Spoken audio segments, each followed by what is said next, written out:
me tenho para que tu aqui não, so aqui, tá botar é ponto, que em novembro, dezembro, posibel brote de contágio não a tu lugar. Se você toma nota hoje aqui, nós não há papia de PCR test, nós não há papia de antigen e nós não há papia de QR Code. Que man, agora aqui, essa aqui está livre, está los, que todo gente pode entrar em atividade. Pero, que põe ênfase aqui, para nós ter em conta que se resultar, que durante de nós análises, cifras, mostra que não tem tendência de vai alto atrobe, lo tinco vai de-escalar.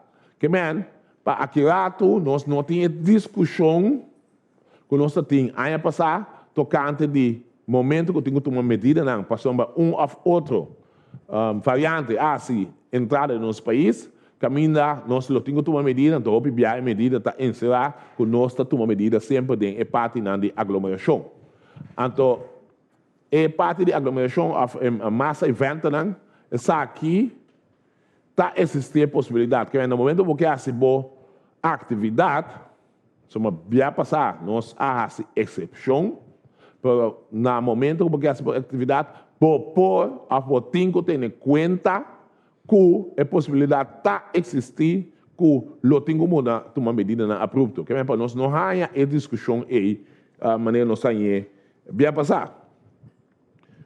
Outro cambio que nós apresentamos, que não está aí slide, vamos também ler, tá cambio que nós tá keda que nós está introduzindo pelo que trata ex-países de Antillas.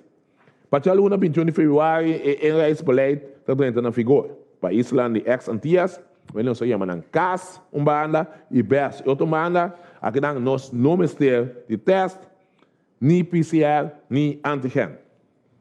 Todo outro país, se você está metendo uma discussão ainda, e fora, todo outro país, 48 horas por mês, vamos lá, vamos fazer um PCR test.